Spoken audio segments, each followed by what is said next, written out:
today. This is probably going to be a little bit longer video. I hope you can stay with me throughout it. I have several things. I have a button haul with some altered buttons and several little projects. And this is my second time videoing it, so I am going to try and get through it in one shot. So let me start. We have two JoAnns where I live. We have a big newer JoAnns that has a lot of scrapbooking stuff and fabric and all that. And then we have a old-fashioned JoAnns that has a big, huge, like, button wall. It reminds me of when I used to go to the fabric stores with my grandmother. It just has this huge wall that's all buttons. So, a couple weeks ago, I was at the one JoAnns and picked up a couple packages of these. And they're just plastic, like filigree and heart buttons. And I wanted to get them to try and alter them, and I did. So I'll show you those in a minute. But then, this past week, all of the buttons at JoAnns were buy one, get one half off. And I caught that on the last day of the sale. And so I picked up all of these white plastic buttons. I picked up a couple more packages of these. I picked up these little ones, so you got 6 for $1 because they were buy one, get one, which I thought was a pretty good deal. And then these little bit bigger roses, and then these more detailed ones. And so I picked all those up, so let me show you some of the ones that I started altering. And you can do this with, you can change the color of them with a lot of different mediums. I used archival ink. You can use StazOn ink. You can use your Copic markers. You can use, I believe, the India ink. Every time I start filming, the phone rings. I better take I'm not going to get through this video in one shot. The phone keeps ringing. All kinds of stuff keeps happening. But you can alter these with, what I was going to say was the Faber-Castell India ink pens, paint, acrylic paint, glitter. I mean, you can use lots of different things. So what I used on these were archival ink, and after it dried a little bit, I rubbed off the highlighted areas to make them very distressed looking. Now the gold that I used, or it was like an orange actually, didn't rub off as much, so they might all come out a little bit different. But you really have to rub pretty hard to get the ink off, so if you want it to be like all solid blue, it'll stay all solid blue. And then I really like these pink ones. I had used, that's archival ink as well. And then so are these gray ones. So, and then this one here, let me put this on a piece of paper. This one I did with paint. So I just used Folk Art acrylic paint and put a little bit of gesso on it, and then just a tiny bit of gloss medium. I didn't cover the whole thing with gloss medium. I just put a tiny bit on my brush and kind of just wiggled it across the top. So I love that, and it's really a lot of fun. Let me show you a couple projects I did that have some coordinating buttons. So I made this ATC, and she's called Belle of the Ball, and this is a Flonz stamp from overseas somewhere. It's Flonz. And I had colored this image a while ago and wanted to make an ATC out of her. And so there is my little filigree button heart, and I just cut the shank off the back. This has got so many layers of paint and color on it because I kept changing my mind of what I wanted. I had originally colored it with like Copic markers, and it got a little bit too grungy looking. It was cool, but just not what I wanted for this. So eventually what I did was I covered this with acrylic paint as well, let that dry, and then just really rubbed it to get some of the underneath to show through. And I didn't even put any gloss medium on this. I think it was just from rubbing it, it got a little bit shiny. So I love the way that that came out. This is a little doily I made. I used some Recollections chunky glitter to, on the sides here, I had adhered this lace with tape, with double-sided tape, and then I put the glitter in there and it stuck to the double-sided tape. And there's just tons of layering underneath there.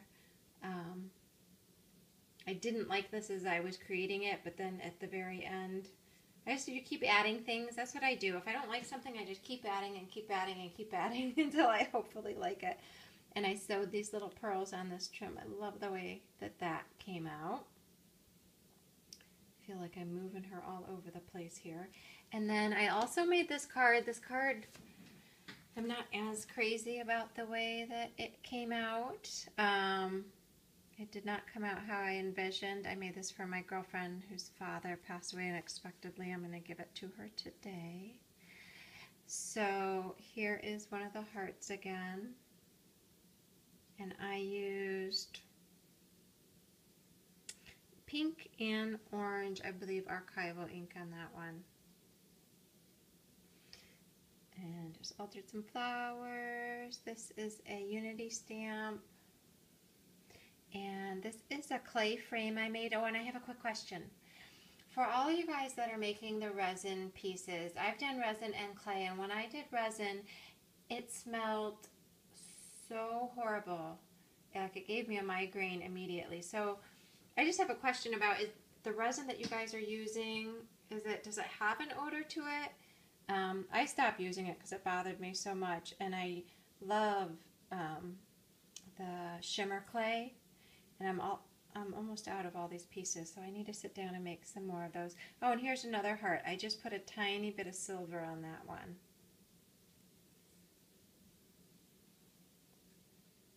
And layered some trims. I dyed this trim to match the paper collection. So, and then just some other buttons that I picked up since they were buy one get one half off. I think I mentioned this. JoAnns does not do that very often. But I love these little resin roses, and I used one of those in the center of that flower right there. And I picked up some other faceted little buttons. And then I just grabbed these just because they were kind of vintagey and I liked them. And then I also picked up these buttons. Oh my goodness, everything's tangled together. So I picked up these, and I thought, and then I picked up some black stuff. I thought that they would make either a really cute ATC or card that had like a, 20s to 40s vintagey theme. I picked up some of this trim, bling trim, to go with it. This was really pricey. The trims were all half off as well. I only got a half yard of this specifically to go with this project because it was pretty pricey. And then I picked up these black buttons as well.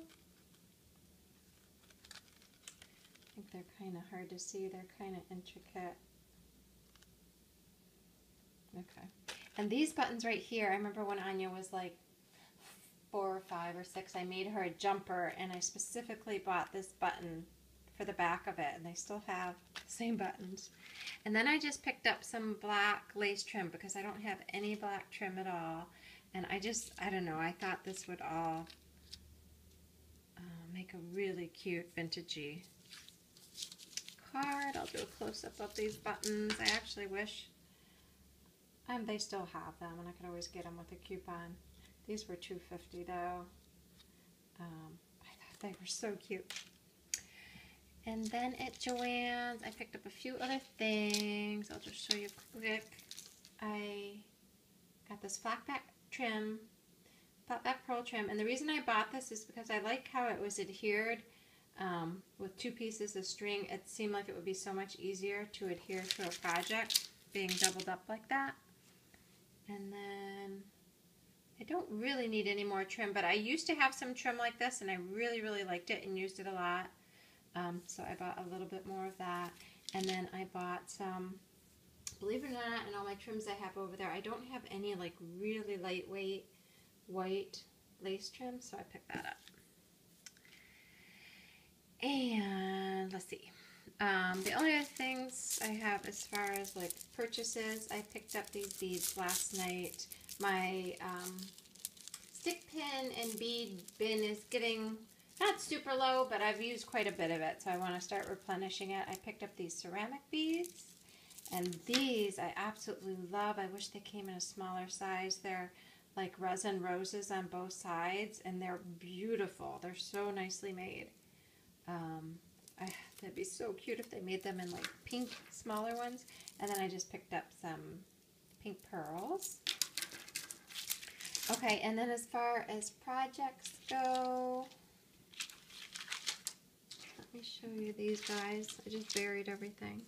So I was on Pinterest and saw the cutest like fabric flower that was layered and stitched, and so that's where I got the idea from. The one on Pinterest is amazing, but so I took some Tilda fabric and I hand cut out some petals. Let me just make sure we're focused here. And did a zigzag stitch on the biggest one, and on the middle one I just did a straight stitch around the outside. And then for the littlest petal, and I love the way this came out, this is a hand stitch. It's called a blanket stitch. So I'm not sure what I'm going to use this on or what type of center I'm going to add. Oh, and what I did was I took a piece of a couple different fabrics and I ironed really heavyweight interfacing that you buy at the fabric store. So it's sticky on one side and soft on the other. And so you iron that on and the sticky side melts, and so it makes it pliable but much easier to work with. It's stiff but not super stiff.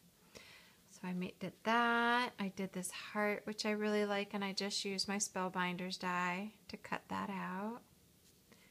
And this is probably going to be like a little lollipop flower. I just did 3 circles. And then this tag, I sewed on the little hole reinforcer there and stitched around the outside, but I was thinking this would be really cute with the blanket stitch around the outside, so I might do one like that. So that was just playing. And then, oh, one other thing I wanted to show you guys from Michael, and then I have some watercolor. This came in a tube in the scrapbooking section at Michael's. I don't know that I've seen it before. It's Hazel Ruby Wrap It Up. And so it's, I opened it up. It's super pretty. It comes in like 12 different patterns, 10 or 12. But it's not, it's in between wrapping paper and tissue paper. So it's like thin paper. You could use it for all kinds of crafting as well as wrapping stuff up. You get 3 sheets of it. But I thought this pattern was gorgeous. It has little newsprint in the background and then these really pretty flowers. So I grabbed that with, it was kind of expensive. It was $10, $9.99. But I did use a 50% off coupon for that. So, and then, so I have been doing some watercoloring. I'll just say this, I cannot draw well, and I have never really been able to paint well. I think that's why I like mixed media so much, is that if you don't like something, you can cover it up and it's not like super particular. However, I've always wanted to learn how to watercolor, and now with all the, YouTube videos, I was thinking I'd take a class, but I'm just watching YouTube videos and I found some great people out there. So I've been doing all different kinds of pieces. I mean, this is just a stamp that I colored. I love this image. It's a Unity image. But this flower I was doing as a practice flower, and I really like the way it came out. So I made this card, and I did actually hand draw the flower. That is about the extent of my drawing right there. I used a black micron pen, and traced the flower, and then used some watercolor pencils and did a couple layers of those to get this shading, and then cut out this little piece of paper that said love on it and just watercolored around the edge to kind of help it blend in, and then stamped. This is watercolor paper, and then I just used a stamp with some archival ink, or it might be StazOn, I forget. So I really, really like the way that that came out. And one of the things I wanted to share about this card is this foam tape. I'm not sure if I've mentioned this before. This foam tape, it's super sticky. I purchased it in the framing section. It's actually used in framing, I think, for like the matting board. Not exactly sure, but it is awesome, and I always buy it with a coupon because I think you get a little roll. It's like $4 or $3.99. But the thing I like about it in comparison to the sticky dots is it's not quite as thick, so you can pop things up. Like this is popped up, but it's not as high as when you use the pop dots. And so I popped up the piece of watercolor paper and the little center of the flower, and so it has dimension, but it's still nice and flat. So whenever I'm up there and I have an extra coupon and I don't know what to get, I buy this stuff. And I still use pop dots a lot, but for a project like this, I love, love, love this framing tape. And I do not have any that's in a package, because usually I take it right out of the package and throw it in my bin to save space. And I get it at AC Moore. I'm sure Michael's must have something similar to that. Phew. I think that's it. I don't want to keep you guys too much longer. If anyone has any questions, let me know. I'll have at least close-ups of the ATC on my blog, which is myboobike101.blogspot.com. And I'll be talking to you guys soon. Have a super great week. Bye-bye.